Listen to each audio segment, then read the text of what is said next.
Hi hello നമസ്കാരം. നമ്മുടെ ഗുണ്ടൽപേട്ടിലേക്കുള്ള പൂക്കൾ കാണാനുള്ള യാത്രയുടെ 2ാം ഭാഗത്തേക്ക് സ്വാഗതം. നമ്മുടെ കാട്ടിലല്ലേ നമ്മൾ നിർത്തിയത് പാർട്ട് 1. നമുക്ക് കാട്ടിൽ നിന്ന് തന്നെ തുടങ്ങാം. നമ്മളിപ്പോൾ സഞ്ചരിച്ചുകൊണ്ടിരിക്കുന്നത് നമ്മുടെ മുത്തങ്ങ വനമേഖലയിലൂടെയാണ്. അപ്പോൾ അവിടെ നമുക്ക് ചെക്ക് പോസ്റ്റുകളൊക്കെ ഉണ്ടല്ലോ. അവിടെ പോലീസുകാരും പിന്നെ അതിൻ്റെതായ ഉദ്യോഗസ്ഥരും എല്ലാവരും ഉണ്ടായിരുന്നു. അവിടെ നിൽക്കുന്നുണ്ട്. നല്ല തിരക്കുണ്ട്, നല്ല ബ്ലോക്ക് ഉണ്ട്. ഇപ്പം നമ്മൾ ആ ചെക്ക് പോസ്റ്റിൻ്റെ ഭാഗം, എക്സൈസ് ചെക്ക് പോസ്റ്റിൻ്റെ അല്ലേ, ആ ഭാഗത്തൂടെയാണ് നമ്മളിപ്പം സഞ്ചരിച്ചുകൊണ്ടിരിക്കുന്നത്. അപ്പോഴാണ് നോക്കുമ്പം ഒരു കൂട്ടം വരുന്നുണ്ടേ. നമ്മുടെ കാലികൾ, നമ്മുടെ പശുവാന്ന് തോന്നുന്നു, പശുക്കുട്ടികളെല്ലാം കൂടി റോട്ടിൽ കൂടി നടന്നു വരുന്നുണ്ട്. അപ്പം ജിയാൻ ചോദിക്കുന്നുണ്ട്, അമ്മ ഇതിൻ്റെ മുതലാളി എവിടെയെന്നാണ് അവൻ ചോദിക്കുന്നത് കേട്ടോ. അങ്ങനെ മുന്നോട്ട് പോകുമ്പോഴാണ് നമ്മൾ ആദ്യം കണ്ടില്ലയോ പാർട്ട് 1 ഒരു നല്ല കണ്ടം ഉഴുതു മറിച്ചിട്ടേക്കുന്നത്. ഇതാ ഇവിടെ വിത്ത് വിതച്ച് അവിടെ ഞാറ് നടുന്നുണ്ട് കേട്ടോ. അതൊക്കെ ഞാറ് നടാൻ തുടങ്ങിയിട്ടുണ്ട്. അതാണ് നല്ല ലൈറ്റ് ഗ്രീൻ കളറിൽ പൊങ്ങി വന്നേക്കുന്ന കാണുന്നത്. പിന്നെ ഞാൻ പറഞ്ഞില്ലയോ ബ്ലോക്കാന്നോ, എൻ്റെ ദൈവമേ എത്ര നേരം നിന്നെന്ന് അറിയത്തില്ല. അരമണിക്കൂറിന് അടുത്ത് പോയിട്ടുണ്ടാവും നമ്മൾ ബ്ലോക്കിൽ തന്നെ പെട്ടിട്ട്. അപ്പം നോക്കുമ്പോൾ ദൈവന്മാരാണെങ്കിൽ അവിടെ അങ്ങോട്ടും ഇങ്ങോട്ടും ചാടി നടക്കുന്നു കുരങ്ങന്മാർ. പിള്ളേർക്കൊക്കെ ഇത് ഭയങ്കര ക്രേസാണല്ലോ, പിള്ളേർക്കല്ല കേട്ടോ, നമുക്കും. അങ്ങനെ ഒരു പഴം ഇരുന്ന് തിന്നുന്നുണ്ട്. അപ്പം ഇവർ പഴമൊക്കെ ഇങ്ങനെ തൊലി പൊളിച്ചൊക്കെ തിന്നുന്നത് പിള്ളേരൊക്കെ ആദ്യമായിട്ട് കാണാം. അങ്ങനെ അതൊക്കെ ഇങ്ങനെ നമ്മൾ ആസ്വദിച്ചിരിക്കുക. വേറെ നിവൃത്തിയില്ല, ഫുള്ള് വണ്ടി ബ്ലോക്കിൽ പെട്ട് കിടക്കല്ലേ. അങ്ങനെ ആദ്യം 1-2 കുരങ്ങന്മാരെ കണ്ടെങ്കിലും പിന്നീട് കുറേ പേരുണ്ടായിരുന്നു കേട്ടോ, കൂട്ടമായിട്ട്. അവരൊരു ഫാമിലി മുഴുവൻ ഉണ്ടായിരുന്നു. അങ്ങനെ മുന്നോട്ട് പോകുമ്പോഴാണ് ഞാൻ കഴിഞ്ഞ പ്രാവശ്യം പറഞ്ഞില്ലയോ ഇച്ചാൻ ആനയെ കാണണമെന്ന് പറഞ്ഞത്. 1 അല്ല 2 അല്ല, കുട്ടി ആന അടക്കമുണ്ട്. 3 പേര് നിൽക്കണോ റോഡ് സൈഡിൽ. അയ്യോ ഭയങ്കര സന്തോഷമായിട്ടോ, പിള്ളേർക്കൊക്കെ ഭയങ്കര സന്തോഷമായി. ആനയെ കണ്ടതിൻ്റെ ത്രില്ലിലായിരുന്നു അവർ. ഞാൻ വോയിസ് ഒന്ന് കട്ടാക്കിയതാണ്. അവരവിടെ കിടന്ന് തുള്ളുന്ന ഒച്ചയാണ് ബാക്ക്ഗ്രൗണ്ട് ഫുള്ള്. അതും കഴിഞ്ഞ് ഞങ്ങൾ മുന്നോട്ട് ഇങ്ങനെ വരികയാണ്. ഇപ്പോഴത്തെ സൈഡിൽ ആനയുണ്ട് കേട്ടോ, പക്ഷെ അതിനെ കണ്ടിരുന്ന ആട്ടാനെ പോലെ തോന്നി. ഇപ്പോഴത്തത് കാട്ടാന തന്നെയാന്ന് തോന്നുന്നു. ഇതെന്താണാവോ 2-3 ഉണ്ട്. നാട്ടാനെയാണെന്ന് അറിഞ്ഞൂടാ, പറയണം കേട്ടോ അറിയാവുന്നവര്. ഇതുണ്ടോ കുറച്ച് മുന്നോട്ട് വന്നപ്പോഴത്തേക്ക് ഒരു കൂട്ടം മാന്. മാനുകളെ കാണാൻ പ്രത്യേക ഭംഗിയില്ല. പുള്ളി കാണാൻ ദൈവം എത്ര ഭംഗിയിലല്ലേ ഓരോ ജീവികളെയും സൃഷ്ടിച്ചേക്കുന്നത്. ഇങ്ങനെ പോകുമ്പോഴാണ് എനിക്ക് ഈ ആകാശം കണ്ട പിന്നെ അങ്ങോട്ട് ഒരു സമാധാനം ഇല്ല. എങ്ങനെയെങ്കിലും ഒന്നും എടുക്കാതെ പറ്റില്ല. അങ്ങനെ അതൊക്കെ ഒപ്പി ഇങ്ങനെ മുന്നോട്ട് വരുമ്പോൾ നമ്മൾ നമ്മുടെ പൂന്തോട്ടത്തിലേക്ക് എത്തിയിരിക്കുന്നു. ഞാനിങ്ങനെ ഒന്ന് പിടിച്ചതാണ് നിങ്ങളെ ഒന്ന് ആളുകളെ കാണിച്ചു തരാൻ വേണ്ടിയിട്ട്. ഓരോ പൂവിൻ്റെയും ചോട്ടിലും ആൾക്കാരുണ്ട്. അത്രയ്ക്ക് തിരക്കായിരുന്നു. ഈ ആഴ്ചയൊക്കെ പൂവായി കട്ട് ചെയ്യുന്ന എനിക്ക് തോന്നുന്നത്. കാരണം വെച്ചാൽ ഒന്നാമത് നന്നായിട്ടത് പാകമായിട്ടുണ്ട്. 2 കോളേജിലും നമ്മുടെ സ്കൂളുകളിലൊക്കെ ഇപ്പം ഈ വെള്ളിയാഴ്ച അല്ലയോ, വെള്ളി ശനി ദിവസങ്ങളിലാണ് നമുക്ക് ഓണത്തിൻ്റെ പരിപാടികളൊക്കെ വരുന്നത്. അപ്പോൾ പൂക്കൾ ഇടാൻ വേണ്ടിയിട്ട് പൂക്കള മത്സരമൊക്കെ ഉണ്ടല്ലോ. അങ്ങനെ എല്ലാം എനിക്ക് തോന്നുന്നു ഇങ്ങോട്ട് കേരളത്തിലേക്ക് പോരും തോന്നുന്നു. അപ്പോൾ പോകാനുള്ളവരൊക്കെ ഈ ആഴ്ച തന്നെ പൊക്കോളൂ. നല്ല തിരക്കായിരുന്നു. അവിടെ നിന്ന് നമ്മളിങ്ങനെ വണ്ടിയൊക്കെ സൈഡാക്കി കുറേ നടന്നാണ് ഇങ്ങ് വരിക. വന്ന് 2 സൈഡിലും കുറച്ചിങ്ങനെ പൂക്കൾ വിൽക്കുന്നവരും അതുപോലെ പച്ചമുളക്, തക്കാളി, മാങ്ങ അങ്ങനെ വിൽക്കുന്ന ആൾക്കാരൊക്കെ ഉണ്ട് കേട്ടോ. അപ്പോൾ ഇവിടെ നിന്ന് ഇങ്ങനെ നമ്മൾ നോക്കുമ്പോൾ ഒരിങ്ങനെ ഒഴുകി കിടക്കണ പോലെ തോന്നും നമുക്ക്. ആ ഒരു ഓറഞ്ച് മയം അതൊരു അടാറ് ഭംഗിയാണ് കേട്ടോ. ആരും മിസ് ചെയ്ത് എന്തായാലും കാണണം. ഞങ്ങൾക്ക് ഞങ്ങളുടെ ജീവിതത്തിൽ ആദ്യത്തെ ആയതുകൊണ്ടായിരിക്കാം ഭയങ്കര ത്രില്ലും ഭയങ്കര എക്സൈറ്റ്മെൻറ്റും ഒക്കെ ആയിരുന്നു കണ്ടപ്പോൾ. കുട്ടികൾക്കും അതെ. അതുപോലെ തന്നെ ആദ്യം നമ്മൾ കയറുന്നിടത്ത് നമുക്ക് സൺഫ്ലവർ കാണാൻ പറ്റും. അതിങ്ങനെ ഹൈറ്റിൽ വരുന്നതുകൊണ്ടാണ് അതിൻ്റെ അടിഭാഗം കാണാൻ ഒരു ലുക്ക് ഉണ്ടാവില്ല. പക്ഷേ മോള് ഭാഗം ഇങ്ങനെ ആ സൺഫ്ലവറിൻ്റെ പൂ നിൽക്കുന്നതാണ് എന്നതാ ലുക്ക്. അടിപൊളി. അങ്ങനെ ഞങ്ങൾ ഉള്ളോട്ട് കയറുകയാണ്. 30 രൂപയാണ് കേട്ടോ അവർ ടിക്കറ്റിന് വാങ്ങണത്. അവരങ്ങനെ 30 രൂപയ്ക്ക് നമ്മൾ ടിക്കറ്റൊക്കെ എടുത്താണ് നമ്മൾ ഉള്ളിലോട്ട് കയറി പോകുന്നത്. ഇനി ഉള്ളിലോട്ട് കയറി പോയിട്ട് നമുക്ക് വിശേഷങ്ങളൊക്കെ കാണാം.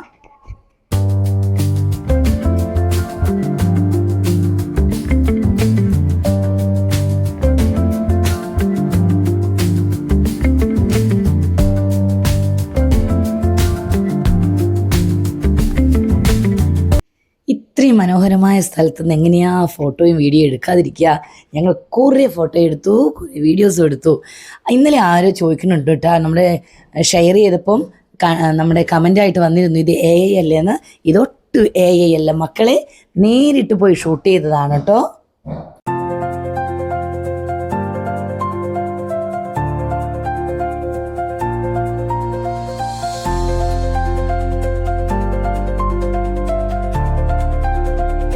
അങ്ങനെ ഫോട്ടോയൊക്കെ എടുക്കുന്ന സമയത്താണ് ദേ ഇവരെ കണ്ടുമുട്ടിയത്. എൻ്റെ സ്വന്തം നാട്ടിലെ ചേച്ചി ഗ്രേസ് ചേച്ചിയും അഞ്ചുവും ദേ എൻ്റെ സോഫിയാൻ്റി വരുന്നു. ഇവരെല്ലാമാണ്. ഭയങ്കര സന്തോഷമായി കേട്ടോ. കാരണം വെച്ചാൽ നമ്മൾ മറ്റൊരു നാട്ടിൽ പോയിട്ട് നമ്മുടെ സ്വന്തം നാട്ടുകാരെ നമ്മൾ സർപ്രൈസ് ആയിട്ട് പെട്ടെന്ന് കണ്ടുമുട്ടുമ്പോൾ നമുക്ക് ഭയങ്കര സന്തോഷമല്ലേ. ആ സന്തോഷമാണ് കേട്ടോ ഞങ്ങൾ പ്രകടിപ്പിക്കുന്നത്. ഒത്തിരി സന്തോഷമായി. ഞങ്ങളങ്ങനെ കുറേ നേരം വർത്തമാനമൊക്കെ പറഞ്ഞു തന്നു. ആ സമയം കൊണ്ട് ഞങ്ങൾ കുറച്ച് വിശേഷങ്ങളൊക്കെ അങ്ങോട്ടും ഇങ്ങോട്ടും ഷെയറൊക്കെ ചെയ്തു. പിന്നെ അവർ പറഞ്ഞു തരാണ്. ഞാൻ ചോദിച്ചു എവിടെ മുന്തിരിപ്പാട് എവിടെയാണെന്നൊക്കെ ചോദിച്ചു. അവർ ഞങ്ങൾക്ക് കുറച്ച് മുന്നേ വന്നിട്ടുണ്ട്. അങ്ങനെ ഞങ്ങൾ വർത്തമാനമൊക്കെ പറഞ്ഞ് വീണ്ടും ഞങ്ങളുടെ വീഡിയോ ഷൂട്ടിലേക്കും ഫോട്ടോ എടുക്കലേക്കൊക്കെ മാറിയിട്ടുണ്ട്.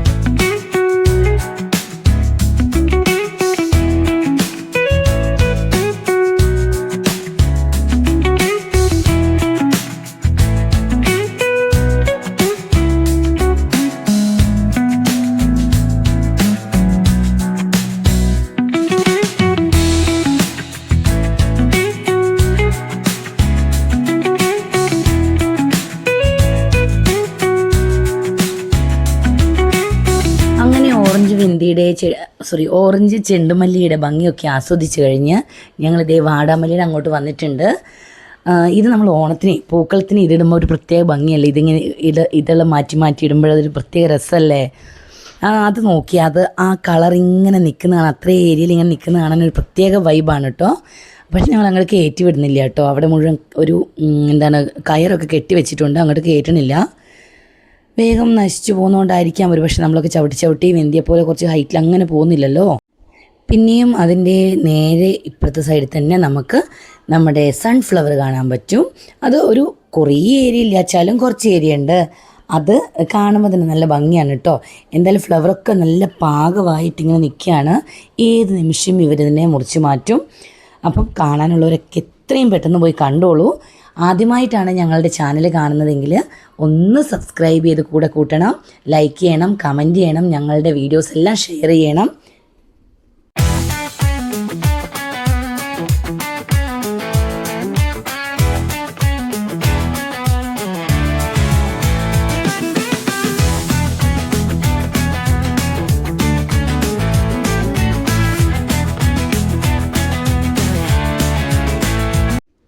നമ്മളെപ്പോലെ പൂവിനെ ആസ്വദിക്കുന്ന മറ്റൊരാളെ കൂടി കണ്ടുമുട്ടിയിട്ടോ.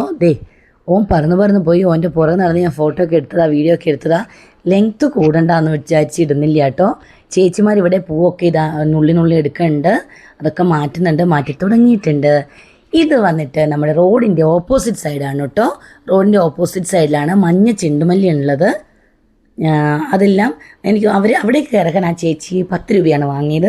പിന്നെ അവരാരും കയറിയില്ല, ഇച്ചാനോ പിള്ളേരോ ഷീച്ചേട്ടനോ ഒന്നും കയറിയില്ല.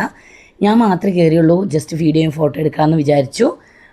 അവരതൊക്കെ എനിക്കൊന്നു എന്തൊക്കെയോ പാകമായതിനെ മാറ്റുമൊക്കെ ചെയ്യുന്നുണ്ടായിരുന്നു തോന്നുന്നു അവിടെ. അങ്ങനെ അതൊരു കുറേ ഏരിയ ഉണ്ട് കേട്ടോ. അത് പിന്നെ ഇങ്ങനെ വെന്തി പോലെ തൊട്ടടുത്തല്ലാത്തതുകൊണ്ട് നമുക്ക് ഒരു ഡിസ്റ്റൻസ് ഒക്കെ തോന്നുന്നത്. പക്ഷെ അത് ഒത്തിരി ഏരിയയിലുണ്ട്. അങ്ങനെ അതെല്ലാം കണ്ടു കഴിഞ്ഞപ്പോൾ കിച്ചുമോൻ കരച്ചിൽ തുടങ്ങി. അവന് കുതിരേൻ്റെ മുകളിൽ കയറിയിട്ട് തന്നെ കാര്യം. അവൻ പറഞ്ഞിട്ടൊന്നും കേൾക്കുന്നില്ല. ഒറ്റയ്ക്ക് കയറി ഇരുത്താമെന്നാണ് ഞങ്ങൾ വിചാരിച്ചേ. പക്ഷെ നടക്കൂല. ആശാനത് കയറി അത്രയും ഹൈറ്റിൽ നിന്നപ്പോഴത്തേക്കും പേടിയായി. പിന്നെ ഞാൻ തന്നെ കയറിയിരിക്കേണ്ടി വന്നു സിംഹാസനത്തിന് മുകളിൽ. എൻ്റെ പൊന്നുമക്കളെ, വീഴാത്തത് ദൈവാനുഗ്രഹം എന്ന് വിചാരിക്കുന്നു. ഈശ്വരാ, ഇത് നമ്മൾ വിചാരിക്കണം അവിടെ അല്ല കേട്ടോ. മേളിക്കറിൻ്റെ ബാലൻസൊക്കെ വേണം, ഇല്ലാച്ചാൽ നമ്മൾ ഉരുണ്ട് താഴെ വീഴും. ഇവനെ പിടിക്കുകയും കൂടി ചെയ്യണമല്ലോ. സത്യം പറഞ്ഞാൽ കൊച്ചിനേക്കാൾ പേടി ബാക്കിലിരുന്ന് എനിക്കായിരുന്നു. ഞാനും ഇവനും കൂടി ഇപ്പോൾ വീഴുന്നു വിചാരിച്ച്. പിന്നെ ചേട്ടൻ കുറേ ഇങ്ങനെ പറയുന്നുണ്ട്, അങ്ങോട്ട് കാല് വെച്ചോളൂ, ഇങ്ങനത്തെ വലിച്ചോളൂ എന്നൊക്കെ പറയുന്നുണ്ട്. അങ്ങനെ അവിടുന്ന് മടങ്ങുന്ന വഴിക്ക് കുറച്ച് പച്ചമുളകും തക്കാളിയും ഞങ്ങൾ വാങ്ങിയിട്ടുണ്ട്. അതെല്ലാം വാങ്ങി കൂട്ടി നമ്മളൊരു കൂട്ടിലാക്കി പോണു അടുത്ത ഡെസ്റ്റിനേഷനിലേക്ക്. ഏതാണോ നമ്മുടെ മുന്തിരിപ്പാടം. അങ്ങനെ ഞങ്ങൾ മുന്നോട്ട് വീണ്ടും സഞ്ചരിക്കുകയാണ്. അതിൻ്റെ സൈഡിലൊക്കെ നമുക്ക് ഇതുപോലെ തന്നെ ചെണ്ടുമല്ലിയുടെ തോട്ടങ്ങളൊക്കെ കാണാം കേട്ടോ. അതുപോലെ ചോളത്തിൻ്റെയും അതൊക്കെ ഉണ്ട് കേട്ടോ. വീണ്ടും ആകാശം, നീലാകാശം. പാട്ട് പാടാൻ അറിയാഞ്ഞിട്ട് പാടിയൊന്നുമല്ല കേട്ടോ, ആ ഭംഗി കണ്ട് പാടിയതാണേ. മുന്നോട്ട് പോകുമ്പോൾ എൻ്റെ പൊന്നു മക്കളെ അങ്ങോട്ട് നോക്കിയാട്ടെ, എത്ര ഏരിയ അങ്ങോട്ട് നോക്കൂ, ചെണ്ടുമല്ലിയാണെന്നാണ് വിശ്വാസം. എൻ്റെ പൊന്നോ, അതെന്തോ ഒരു സ്ഥലമാണ്.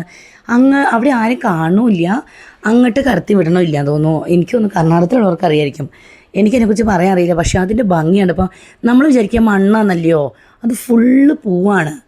അതിങ്ങനെ കാണാൻ നല്ല ഭംഗിയാണ്. എൻ്റെ ക്യാമറയിൽ അത്രയൊക്കെ ഇട്ടാൽ സൂമിയായിട്ട് കിട്ടിയിട്ടുള്ളൂ. അതങ്ങനെ ഒരു പടർന്ന് കിടക്കുകയാണ്.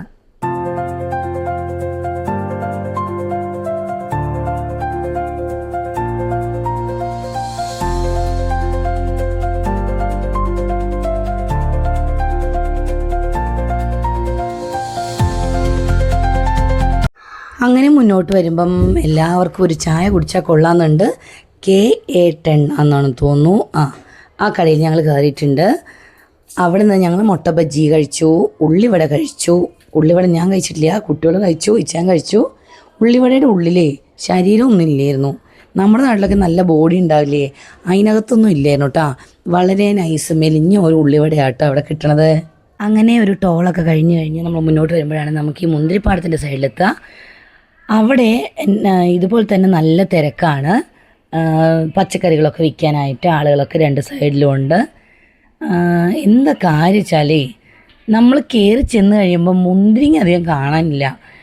ആരാ പറിച്ചുകൊണ്ട് പോയി, അവർ തന്നെ വിളവെടുത്തതാണോ അതോ കാണാൻ കയറുന്നവരൊന്ന് കൈ പൊക്കിയിപ്പം 5-6 വെച്ച് പറിച്ചതാണോ എന്നൊന്നും അറിഞ്ഞുകൂടാ.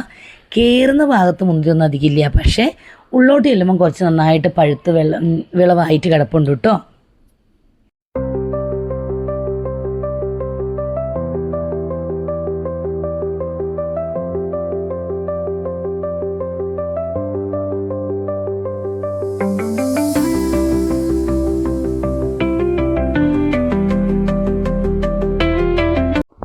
ഇവിടെ എനിക്ക് ഭയങ്കര കോമഡി ആയിട്ട് തോന്നിയത് എന്താണെന്നറിയാമോ, ഇവർ 2-3 സ്ഥലത്തൊക്കെ ഇങ്ങനെ വിസിലടിക്കാൻ വേണ്ടി വലിയ ഏരിയ ഒന്നും ഇല്ല കേട്ടോ. നമ്മളിവിടെ നോക്കി അഡ്ജസ്റ്റ് കാണാത്ര ചെറിയ ഒരു ഏരിയ. എനിക്ക് തോന്നുന്നൊരു 1/2 ഏക്കർ ഉണ്ടോ, ഇല്ലായിരിക്കും, ഒരു 10-15 സെൻറ്റ് എന്നൊക്കെ തോന്നുന്നു, അത്രയൊക്കെ ഉള്ളിലുണ്ടാവുള്ളൂ. അപ്പോൾ ഇവരിങ്ങനെ 2-3 സ്ഥലത്ത് ഈ വിസിലടിക്കാൻ ആൾക്കാർ നിർത്തിയിട്ടുണ്ടേ, നമ്മൾ പറിക്കാതിരിക്കാൻ വേണ്ടി. ഏറ്റവും വലിയ കോമഡി എന്താണെന്ന് വെച്ചിട്ടുണ്ടെങ്കിൽ, ഇവർ വിസിലടിക്കാൻ വേണ്ടി അപ്പുറ സൈഡിലേക്ക് തല മാറ്റാൻ നോക്കി നിൽക്കും. എല്ലാവരുടെയും കൈമേലിട്ട് പോയിട്ട് ഓരോന്ന് പറിക്കുന്നതാണോ. അയ്യോ, ഒരാൾ പറിച്ചിട്ട് അങ്ങോട്ട് തിരിയുമ്പോണ്ട് അടുത്തയാൾ പറിച്ചിട്ടുണ്ടാവും. പിള്ളേരല്ലേ, കുഞ്ഞു പിള്ളേർക്ക് അവർക്ക് കൊതി കൊണ്ട് അവർ പറയില്ലേ, അമ്മ ഒരു പെണ്ണം പറിച്ചതെന്നൊക്കെ എല്ലാവരും പറയില്ലേ. അങ്ങനെ എല്ലാവരുടെ കുട്ടികളും പിന്നെ വലിയവർക്കൊക്കെ ആഗ്രഹമില്ലേ ഒന്ന് നോക്കിയാലോ എന്നൊക്കെ. അങ്ങനെയൊക്കെ എല്ലാവരും ഒന്ന് ടേസ്റ്റൊക്കെ ചെയ്യുന്നതൊക്കെ കണ്ടു കേട്ടോ. പറിക്കാത്തവരും ഉണ്ടാവേ. അങ്ങനെ അവിടെ നമ്മൾ തിരിച്ചു വരുമ്പോൾ അവിടെയും കുറച്ച് പച്ചക്കറികളൊക്കെ കണ്ടു. അവിടെ ഇപ്പുറത്തെ സൈഡിൽ ഞങ്ങൾ വാങ്ങുമ്പോൾ പൂക്കളുടെ അവിടെ നമുക്ക് ബീറ്റ്റൂട്ടൊന്നും കിട്ടിയില്ല. ഇവിടുന്ന് കുറച്ച് ബീറ്റ്റൂട്ടൊക്കെ കിട്ടി. പിന്നെ കുറച്ച് ചെറുപയർ, വൻപയർ, അങ്ങനത്തെ കുറച്ച് വിഭാഗങ്ങളിലെ സാധനങ്ങളൊക്കെ വാങ്ങിച്ച് ഞങ്ങളുടെ നാട്ടിലേക്ക് തിരിച്ചു പോരുകയാണ്. അങ്ങനെ അത്യാവശ്യം നല്ല ഇരുട്ടായി വരുന്നുണ്ട് കേട്ടോ. അതോടെ നല്ല ബ്ലോക്കുമാണേ, ആ സമയത്ത് എല്ലാവരും തിരിച്ചു വരുന്നതാണേ. അങ്ങനെ ഞങ്ങൾ രാത്രി 11:30 ആകുമ്പോൾ ഞങ്ങൾ നാട്ടിലെത്തിയത്. എന്തായാലും നല്ല മനോഹരമായ ഒരു കൊച്ചു യാത്രയായിരുന്നു. ഞങ്ങളുടെ വീഡിയോ കണ്ടവരും ഞങ്ങളെ സപ്പോർട്ട് ചെയ്യുന്നവർക്കും ഒരുപാട് നന്ദി. എല്ലാവരും ലൈക്ക് ചെയ്യണം, കമൻറ്റ് ചെയ്യണം. ആദ്യമായിട്ട് ഞങ്ങളുടെ ചാനൽ കാണുന്നവർ സബ്സ്ക്രൈബ് ചെയ്യണം, കൂടെ കൂട്ടണം. മറ്റൊരു വീഡിയോയുമായി കാണുന്നത് വരെ എല്ലാവർക്കും ബായ്.